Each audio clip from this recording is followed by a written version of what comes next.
Hello, everyone. This is Kelly Beard of KarmicTools.com, and this is your weekly forecast for January 17th through the 23rd of 2021. So this week kicks off with one of our special alignments. So if you haven't seen my 2020 overview or the special alignments audio video, check that out because we talk about this one a little bit extra in that. But here, just be ready. This is a special alignment that's only going to happen once. Expansion and liberation. This is Jupiter squaring off with Uranus. Jupiter in Aquarius squaring Uranus in Taurus. So expansion and liberation coming together can shock the system, no doubt. And this activation will push you out of your comfort zone, whether your life is changing for the better or worse. It's time to gather all the knowledge and earned wisdom of the last 3 years and apply it to see what works and what doesn't. Experiment with new ideas, expand on anything solid, and explore new realms of possibility on every level. New realms in the physical, emotional, spiritual, and mental levels. That said, the hallmarks of this activation initially are impatience, restlessness, and opposition from those who were once supportive. So this is when you hear me say, when you change, the people around you have to change or go away, if only temporarily to evolve on their own. If you have postponed major decisions, this could be the universe cracking the whip, as it were, when change becomes your only option and stepping into the unknown is the only open pathway that you can find. Generally, when Uranus is involved, there is a sudden awakening. The human challenge is that once the crisis has passed or the initial shock has worn off, people tend to fall back asleep. The key is to use the square to help do some of the heavy lifting for you, since change is being facilitated regardless, and it's happening through varying degrees of friction and discomfort. Whatever you want to change, add it to the energetic mix of now and recognize what used to be true is no longer true, or conversely, what was not true in the recent or long past is suddenly true now. While this energy can feel very much like you just picked the Wheel of Fortune card in the tarot, it doesn't have to be a negative thing necessarily, but it can be an opportunity to shed the skin of an old belief so that a new you can emerge. So, deep breath. You're being liberated from an old consciousness either way. When these two get together, you're waking up to something, and it is shocking. And we know this is happening in the social collective realms, but dial it into your own chart.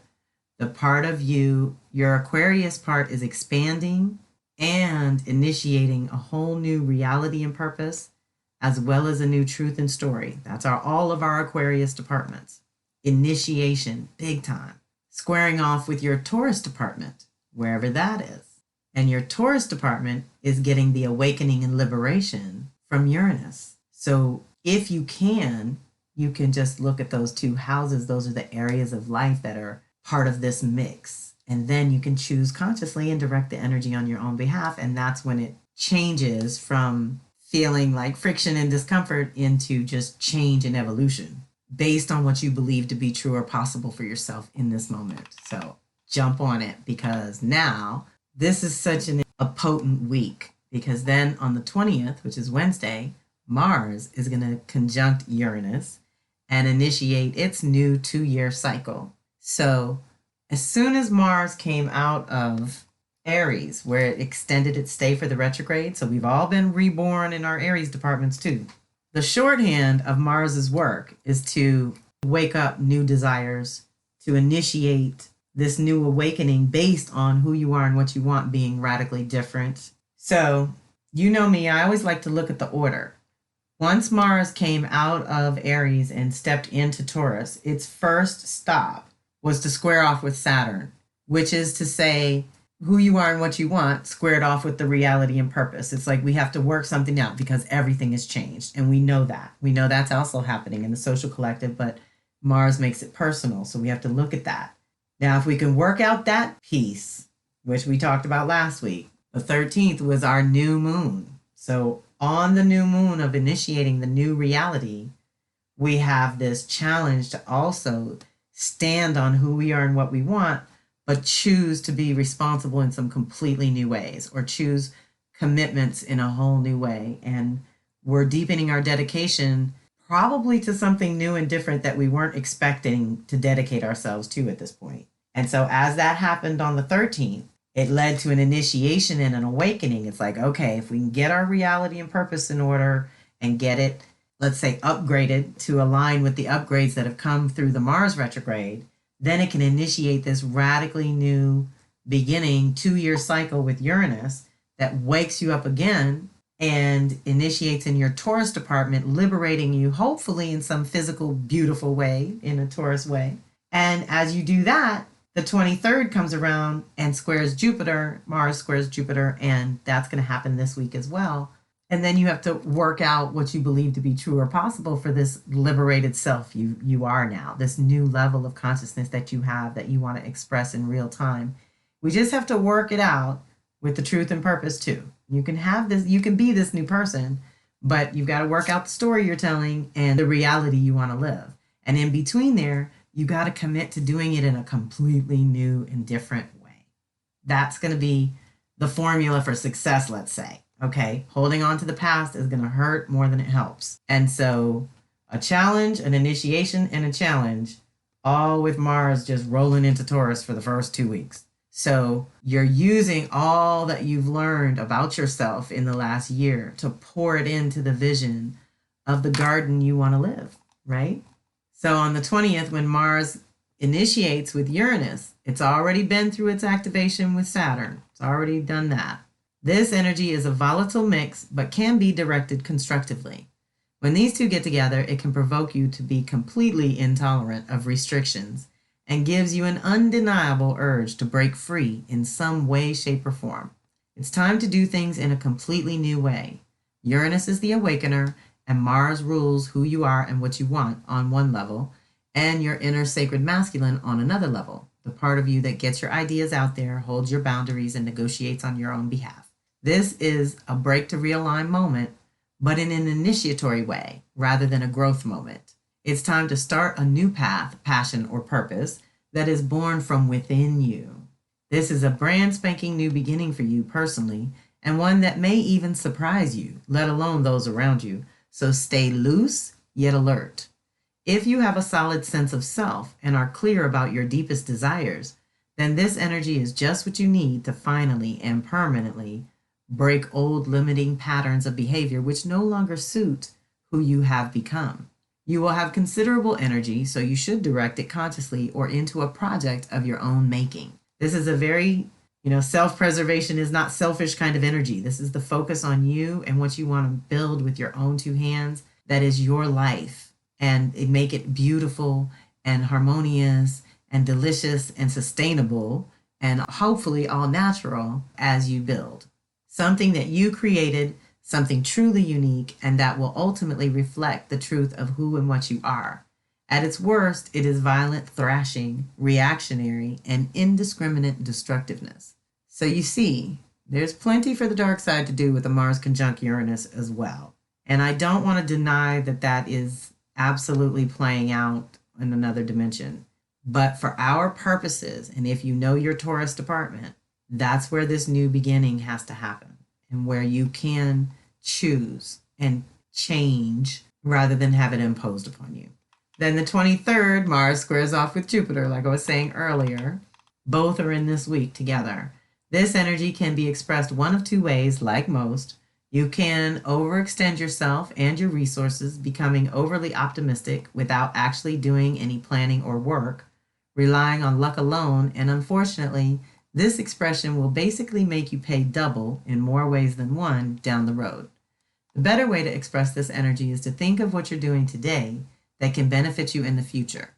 You have access to foresight, so use it to foresee what your ultimate goal is and what steps you can take today to make that happen. Focus on what can be rather than what is right now. You also have access to increased energy and desire to push your own limits, consciously or not, which can be useful, but not if you overdo it. Then you defeat the whole purpose. Calculated risk is okay. Impulsive reactions, not so much. This is also the energy of when things are good, they are very good, but when they're bad, they're terrible.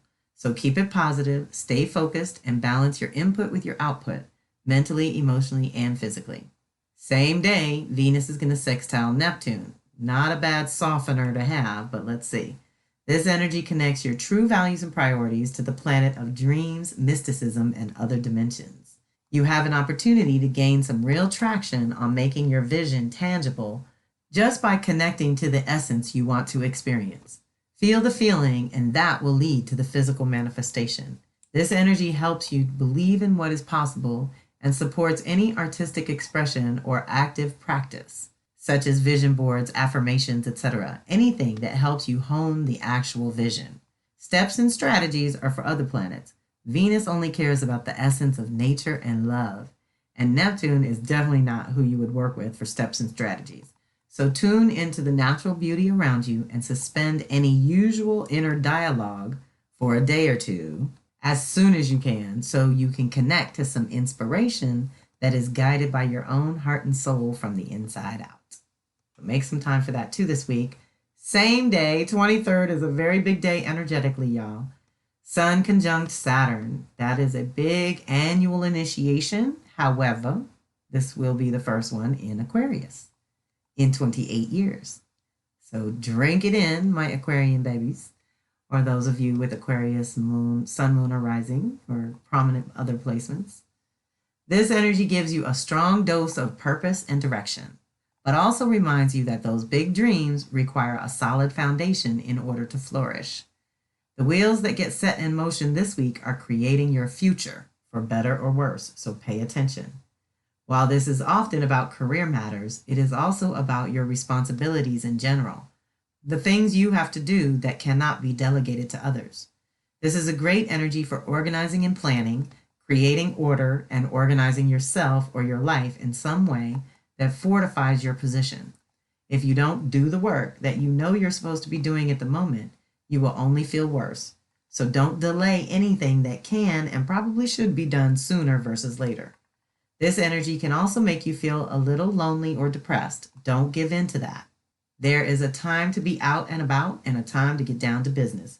And right now, you have probably already put some things off, and that is only going to contribute further to your stress levels. Make a list of things to do, prioritize them, and then start checking them off. That's what this energy is good for. So if you're in a good place, initiating brand new, that's wonderful. This is an initiation of a new reality for you, the individual. But if things have been rough or disorganized or disjointed in any way, it's time to get organized. That's what Saturn does. It makes us serious and focused, and it gets real. It's a reality check, but in an initiation way. So this is good because we can start fresh. So this week we have initiation, opportunities, challenges to grow out of comfort zone into new territory, but it's all good. We're growing in our consciousness and our desire natures. We have to grow in those departments to make new choices. We have the opportunities from some benevolent planets, Venus and Neptune, and the initiation, Sun and Mars are initiating this week. And that is, again, you, the individual. So do what you can to get some downtime to yourself, to ask yourself those questions about who you are and what you want here and now, today, and going forward to the future, rather than the past, which I'm going to continue to sort of preach and remind you about. Okay, everyone, that is our week. Pretty powerful. Do what you can when you can. Reach out if you need to. And have a fantastic week. This is Kelly Beard of Karmic Tools signing off.